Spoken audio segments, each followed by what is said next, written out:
Ada aksi, ada reaksi. Ada sebab, ada akibat.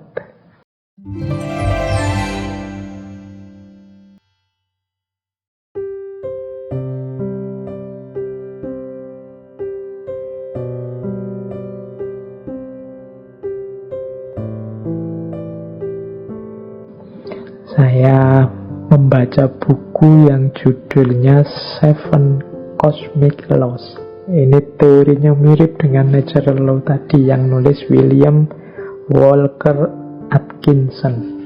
Saya jelaskan sebentar. Natural law versi para spiritualis barat ini.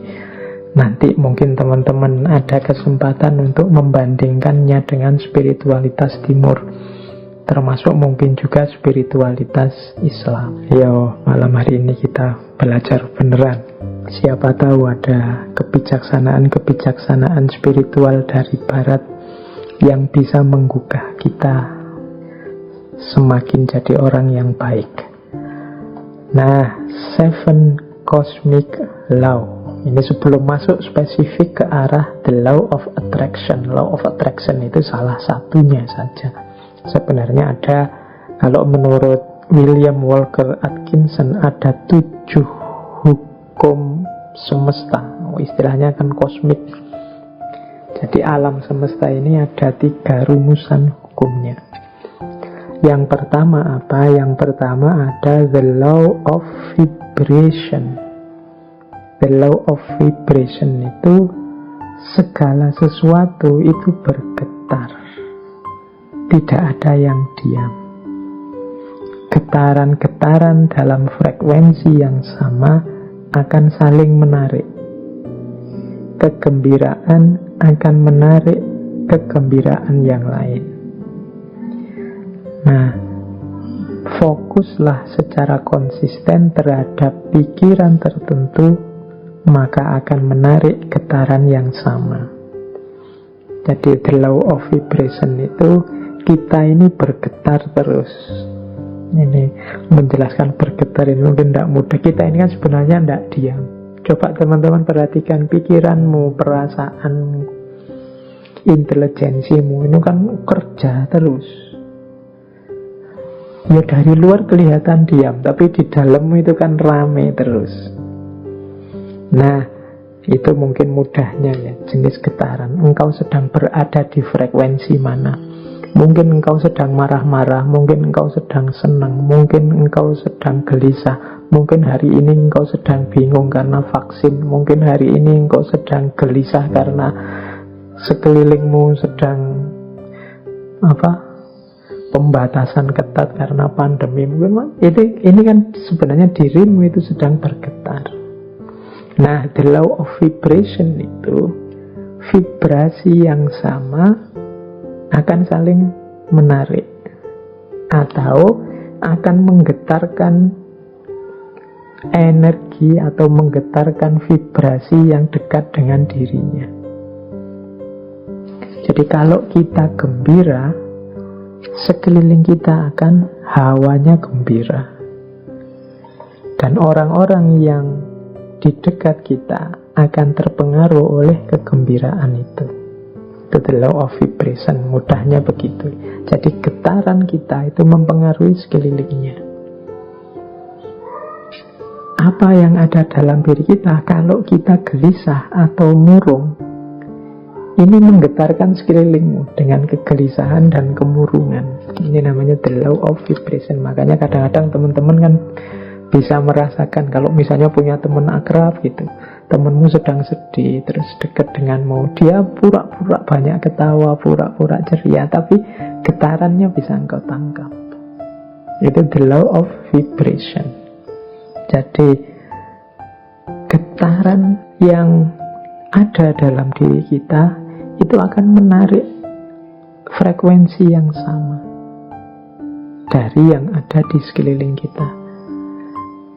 Kalau teman-teman dekat dengan teman yang sedang sedih, sedang gelisah, sedang susah, sekali-sekali dia tampak nangis, itu kan kita ikut terus hanyut dalam situasi kesedihannya, ikut dalam kemurungannya. Nah, ini ilustrasi mudah. Kalau teman-teman dekat dengan teman yang sedang senengnya luar biasa, cerianya luar biasa karena tujuannya tercapai, gembira, itu kita dekat dia juga ikut gembira. Jadi getaran yang ada dalam diri orang lain bisa mempengaruhi getaran yang ada dalam diri kita. Demikian pula sebaliknya. Jadi kegembiraan akan mendatangkan kegembiraan, kesedihan juga akan mendatangkan kesedihan. Ini the law of vibration namanya. Menyikapi the law of vibration itu seperti apa? Ya menurut William Walker Atkinson adalah fokuslah pada yang baik-baik, yang indah-indah, yang nyaman-nyaman di pikiranmu. Apa yang engkau inginkan, fokuskan ke situ pikiranmu terus. Jadi getaran kesuksesan, getaran cita-cita keberhasilan, getaran cita-cita kebahagiaan itu biar menyebar kemana-mana dan menarik itu ke dalam dirimu. Yaitu ayo mikir yang positif-positif saja, ayo menginginkan yang baik-baik saja, ayo mengharapkan yang nyaman-nyaman saja, yang damai-damai saja. Itu nanti itulah yang akan hadir karena tertarik oleh getaran keinginan kita, getaran yang ada dalam diri kita. Itu namanya the law of vibration. Itu hukum yang pertama. Jadi carilah frekuensi yang bagus, getaran yang bagus dalam dirimu, dan hidupkan itu biar mempengaruhi sekelilingmu. Yang pertama itu cosmic law, yang kedua the law of relativity. Dalam hidup ini berlaku hukum relativitas. Relativitas mungkin tidak persis sama seperti relativitasnya Einstein. Tapi relativitas di sini adalah mudahnya begini. Tidak ada sesuatu yang bisa kita pahami sampai kita hubungkan dengan sesuatu yang lain. Apakah itu tentang sifat, nilai, kualitas, atau artinya sesuatu dan lain sebagainya, itu kita akan susah memahami kalau kita tidak menghubungkannya dengan yang lain. Itu namanya the law of relativity. Ilustrasi mudahnya, misalnya sampean mau menilai saya, Pak Faiz itu wajahnya seperti itu masuk kategori ganteng apa jelek? Itu kan susah kamu jawab, mungkin ya sungkan barang, gak berani ngomong. Tapi mudahnya itu kalian ngerti saya cakep apa jelek itu kan ketika dibandingkan, dihubungkan dengan yang lain. Mungkin dengan wajahnya orang lain, kalau dihubungkan dengan yang lebih cakep, ya saya tidak ada apa-apanya. Tapi kalau kamu cari yang lebih drop, jauh lebih jelek, mungkin saya ya masuk kategori ganteng. Nah, itu the law of relativity. Indonesia ini negara yang nyaman, maju, atau negara yang terbelakang, mundur? Itu jawabmu mesti susah, karena parameter bisa macam-macam orang bikin. Mudahnya apa? Relatif, relate-kan dengan sesuatu yang lain. Jadi jawabannya mestinya ya kalau dihubungkan dengan negara ini kita masih terbelakang. Tapi kalau kita sambungkan dengan negara ini ya masih lumayan, kita masih tergolong lebih maju. Itu namanya the law of relativity. Jadi ini hukum alam yang kedua.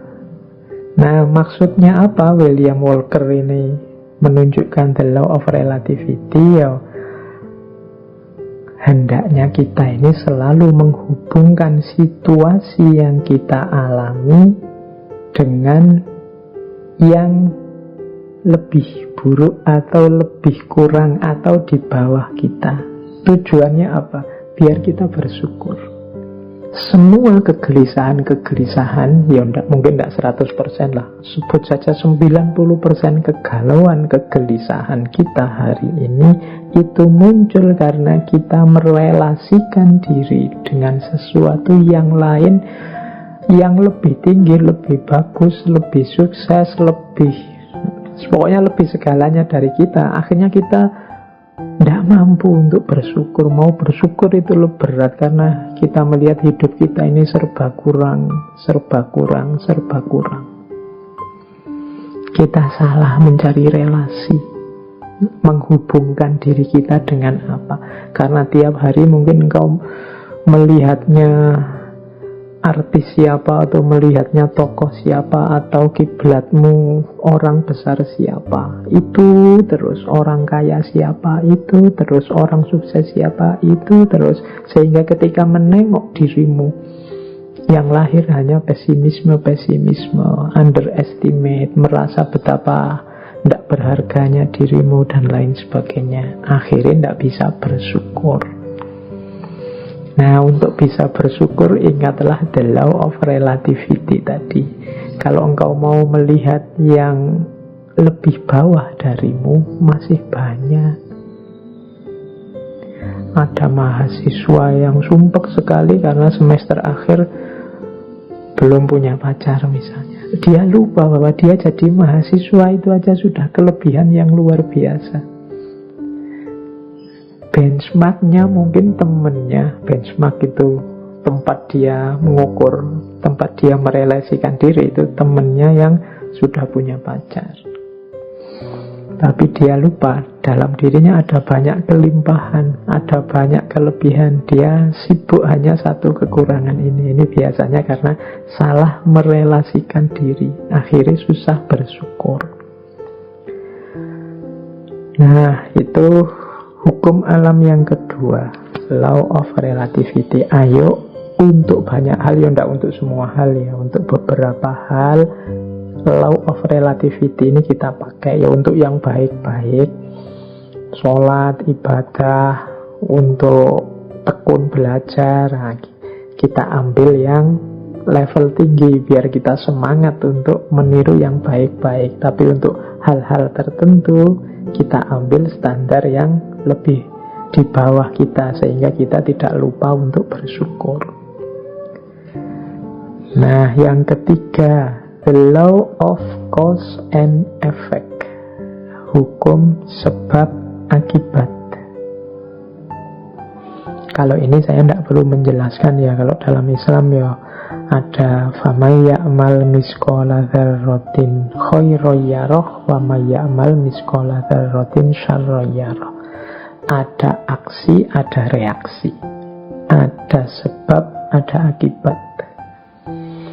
Maka menghadapi hukum yang semacam ini, marilah kita ciptakan dalam hidup ini sebab yang baik-baik saja, sebab-sebab yang produktif, yang sukses, yang unggulan, sehingga kita mendapatkan akibat juga yang sukses, yang unggulan.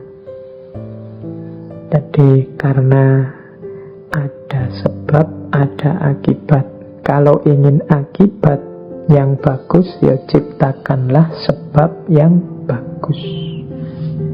Ini hukum alam juga. Tidak mungkin dari kemalasan lahir keberhasilan misalnya, makanya jangan malas. Tidak mungkin dari kejahatan, keburukan lahir kebaikan. Tidak mungkin dari proses yang merusak lahir perbaikan. Nah, ini cause and effect. Ini hukum alam yang ketiga. Ada sebab, ada akibat. Apapun yang kita panen hari ini, itu adalah benih yang kita tanam sebelumnya. Yang keempat, the law of polarity. Law of polarity ini, segala sesuatu dalam hidup ini ada pasangannya. Ada panas, ada dingin, ada terang, ada gelap, ada atas bawah, ada baik buruk, ini pasangan. Pasangan ini sifatnya saling mengadakan. Saling mengadakan, ya kalau tidak ada buruk, yang baik juga tidak akan ada. Adanya yang baik karena ada yang buruk. Ini namanya saling mengadakan. Kalau semua orang sama, semua baik, semua, ya dia tidak disebut baik, ya standar saja. Dia disebut baik karena ada yang buruk. Disebut terang karena ada situasi gelap. Disebut atas karena ada bawahnya. Bawah saja tidak ada atas, tidak mungkin. Atas saja tidak ada bawahnya, tidak mungkin. Jadi dia saling mengadakan, saling mendukung keberadaan masing-masing.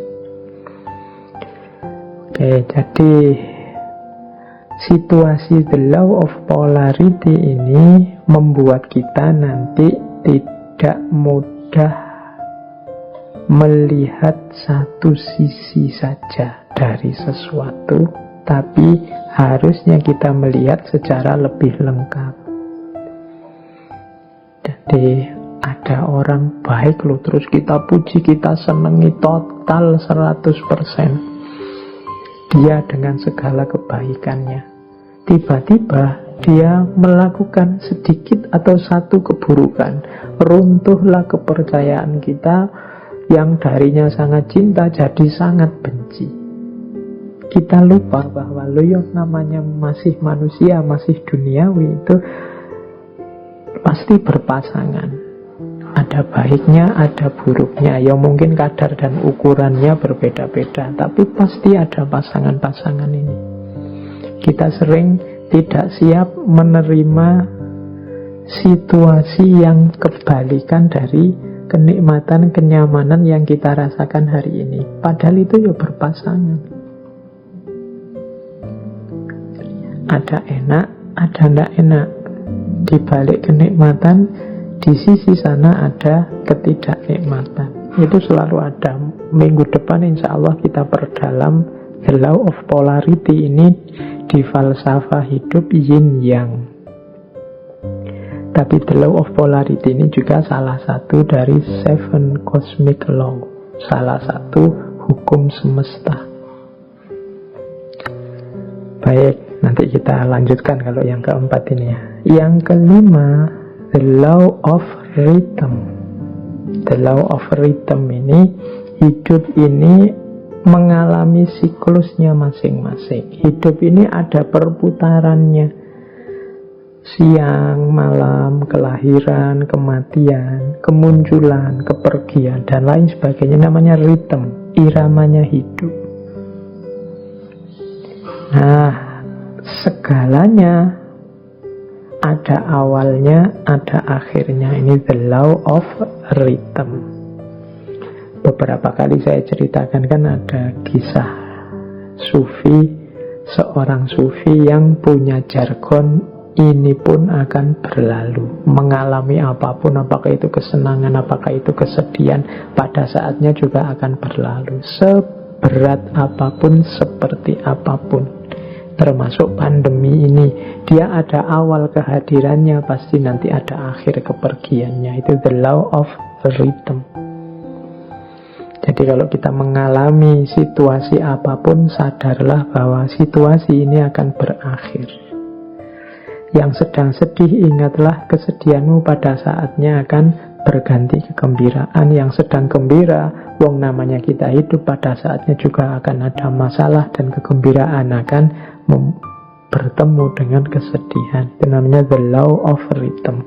Hidup ini ada siklusnya. Yang sedang di bawah jangan putus asa, yang sedang di atas jangan jumawa, karena kita ini berputar. Ini namanya the law of rhythm. Untuk the law of rhythm ini, insya Allah nanti minggu terakhir kita bahas dari perspektif filsafat Jawa, Cokro Manggilingan. Baik, kita lanjutkan. Yang keenam, the law of gestation. The law of gestation itu bunyinya begini: segala sesuatu perlu waktu untuk terjadi. Tidak ada yang ujuk-ujuk sempurna, tidak ada yang ujuk-ujuk utuh. Segala sesuatu dalam hidup ini butuh proses, perlu waktu. Jadi makanya kita kalau ingin sukses juga perlu kesabaran, menunggu momen, menunggu waktunya. Karena segala sesuatu ada waktunya. Ada waktu menanam, ada waktu memelihara, ada waktu memetik buahnya. Segalanya butuh proses. Tidak ada yang ujuk-ujuk setelah ditanam terus buahnya muncul. The law of gestation. Dan yang ketujuh, yang terakhir dari 7 cosmic law adalah the law of transmutation. Segala sesuatu berubah. Jadi segala sesuatu, karena hidup ini di dunia pastinya dinamis, segalanya berubah. Ini banyak kalau kita belajar filsafatnya dulu, filsafat Yunani yang terkenal Heraklitus itu, ya segalanya berubah kecuali perubahan itu sendiri. Yang tidak berubah hanya perubahan.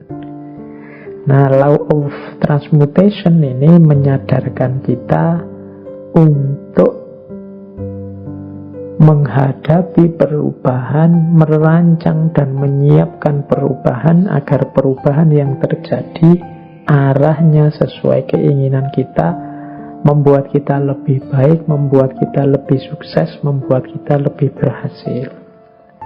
Jangan biarkan perubahan liar tidak terkontrol. Baik, ini 7 cosmic laws. Ini alam semesta. Di level batinnya itu ada 7 mekanisme ini. Ini kalau menurut teorinya Walker Atkinson.